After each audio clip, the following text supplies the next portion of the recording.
Hey guys, welcome back to my channel. My name is Jen, and I'm here today with Zoe, and today we are going to talk about 10 things we wish we knew or did in college and in law school. And this really applies for any school, I feel like, high school all the way up through grad school. So we're just going to talk about the 10 things we wish we knew. Hers are kind of more focused on college, mine are kind of more focused on law school, and hopefully this will help you guys. Yeah, I definitely want to focus a lot on my freshman year, or your freshman year, or freshman years in general, because I feel like there's a lot of stuff that I wish I did differently when I look back on that year in particular. Me too. We both kind of had very weird college experiences, and we transferred schools after our first year, and we had a very odd kind of college experience. Yeah. I'm on my third college currently. I graduated from my third college as well, so we're killing it out here. Yeah.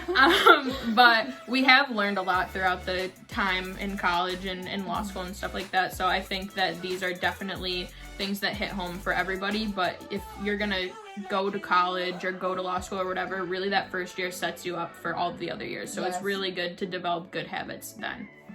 My first one is get involved, and I really want to elaborate on this because I know when you go to college, everyone says, oh, get involved. No, really, get involved. If your friends don't want to do something, if your school is hosting an event and all your friends are like, oh, that sounds lame, find someone that thinks that it's cool and go with them, because 90% of the time you're going to have a blast. I know when I was in college, one of the best nights I had was a paint and sip night.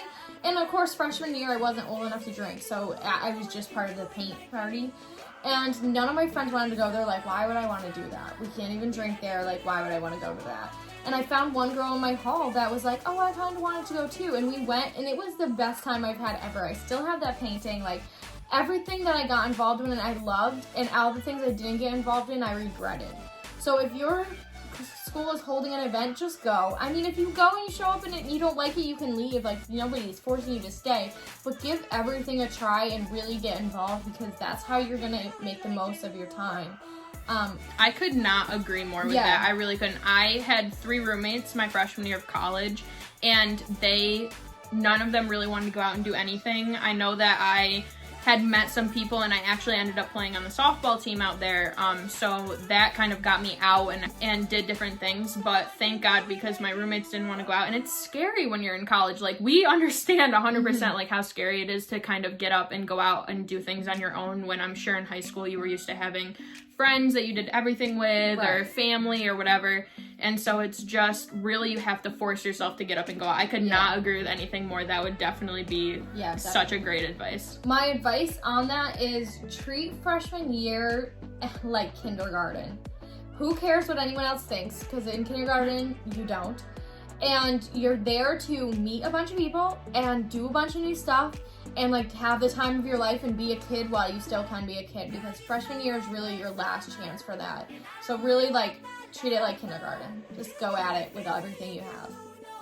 Man, that was such a good one. Oh, that was such a good one. Okay, so my first one is, so especially in law school and in college too, I wish I had done this more. And honestly, right now, I wish I had done it more too, because we're halfway through a semester and I am wishing that I had started this before now. But my tip is to learn how to outline properly and to use outlines all the time. And don't start them late. I know in law school, outlines, when you go into your first year of law school, it is one of the first things everybody says. They're like, you need outlines. And it's a struggle to figure out how to outline that works for you. I know so many different kids in my class that do it so differently. And I'll do a whole video on how we outline and things like that, just different tips and tricks, because I know that it was a learning curve for me, because in college I didn't really outline. I didn't really need to. Right. But in law school I definitely have to. So it was a learning curve for a few months, and of course now I've procrastinated it, but it's definitely something that is a huge help, and I highly recommend learning how to do that and using them.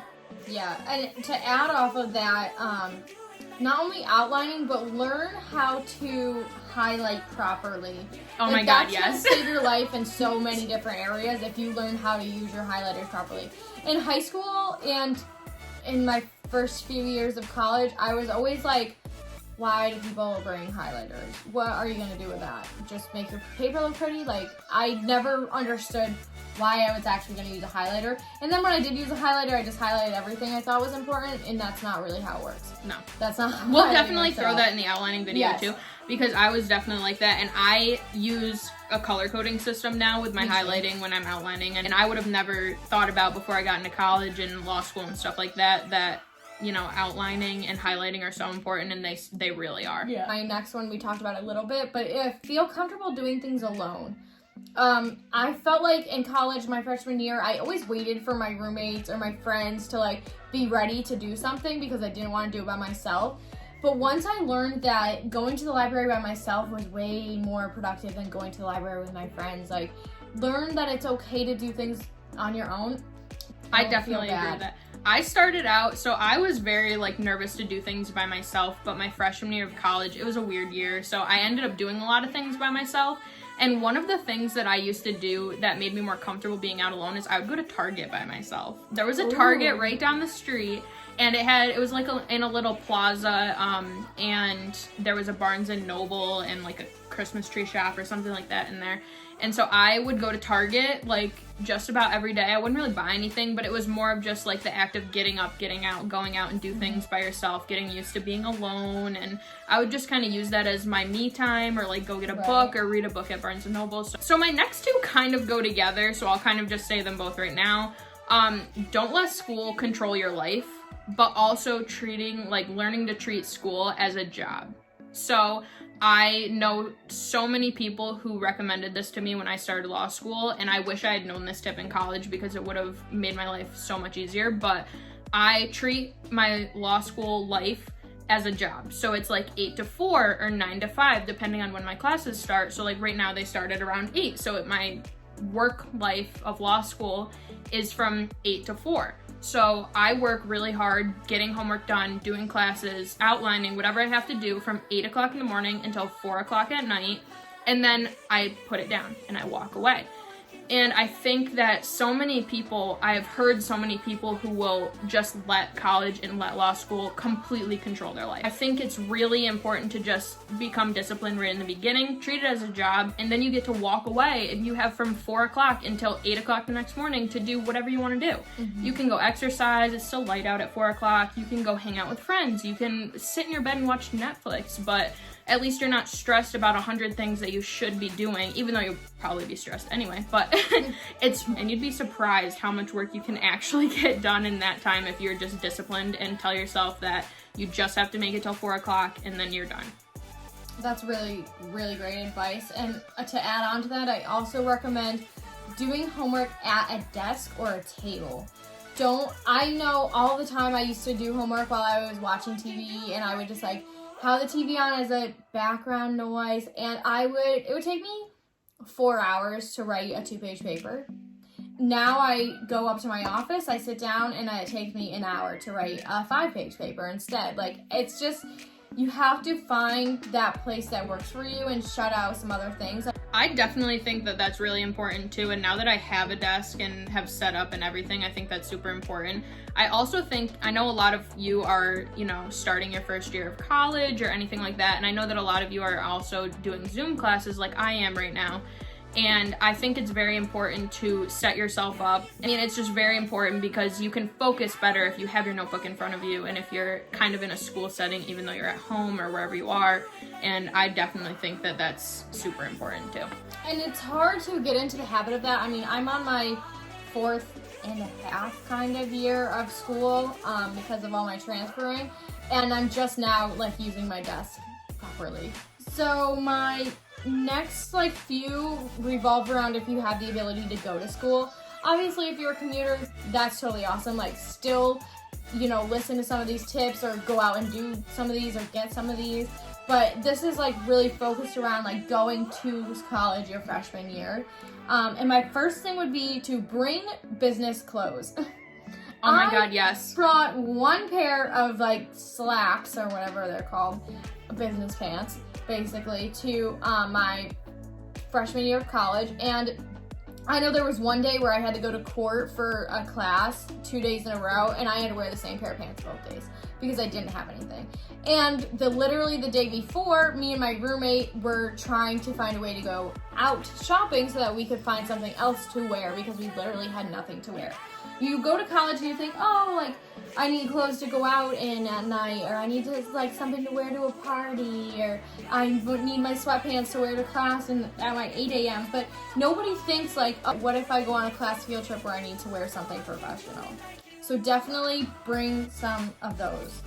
Law school, I could not agree more. I can't tell you how many times, like, yeah, you can wear yoga pants and you can wear, everybody wears leggings and things like that to school, but you also have so many days where you have judges coming in, you have, you know, just special guests. And so I definitely agree with having more than one on hand. I think definitely one or two things. And there are so many places you can go to get them too, which I definitely want to talk about in a different video because I can't tell you how many people in law school are struggling and in college, like struggling money-wise, and business clothes are expensive. They're super expensive. So I definitely think that we could talk for a whole video about where to get them because there's so many cheaper places to get business clothes.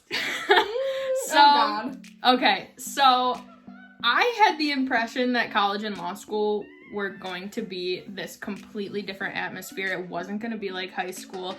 And in many ways it's not. Like, I really think that it's not. But there were some things that are so similar, it caught me off guard, and I did not expect it. Like, it being clicky, which totally is. I really thought that it was not going to be clicky.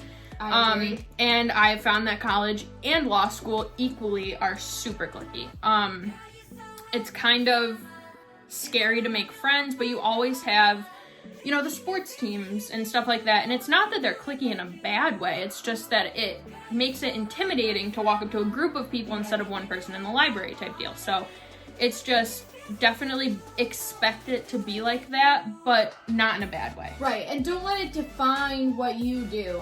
My best friend in college was on the volleyball team. She did everything with the volleyball team, like 90% of the time, but she was still my best friend. She was still the person that I went to when I had issues. She was still the one that I invited to go places with me. Like, she was, I went everywhere with her, but her, like, clique or the people that she was seen most with was the volleyball team. That's just how it was. Yep, it definitely is something, like, that you just have to get past and realize that it's not, I feel like in high school, it's a lot more, it definitely defines who you are as a person, and in college and grad school and stuff like that, it really doesn't. And so I think that it's just really important to not be scared of that to begin with, and also not to let it define you or think, oh, because I'm hanging out with them that I have to because that's like my image now or whatever. It's definitely not. And it's, don't be afraid to, like, talk to other people still, because just because, like, oh, it's the baseball team or whatever, you know, in high school, like, if you were the nerd, you couldn't talk to the baseball kids or whatever. That's not how it is in college, though. Yes, there's the clique, but you can still interact with those people, and they might still have a lot of similarities with you. My next advice is, when you're going to college freshman year, don't room alone. A lot of times people are like, oh man, like, I would rather have a room by myself and no roommates, like, get a full room by myself. No, your roommate is going to be your number one person the first probably month or two of school that you're going to do everything with. And if you don't have a roommate, if you room alone, you're going to end up doing those things alone. Because everyone else is still trying to find their way, so they're doing it with their roommate. And if you don't have a roommate, you're doing it by yourself, kind of. So please, please, please, as interesting and as wonderful as it sounds to not have a roommate, don't do it. You need the roommate. They're going to be your person. Even if you end up hating them, the first week they're going to be there to support you. I 100% agree with that. And even if, like, a week later you don't like each other or whatever, or you find different friends and you want to do stuff with them, it just is nice to have that support system for the first week. Definitely, I 100% agree with you with having a roommate your first year.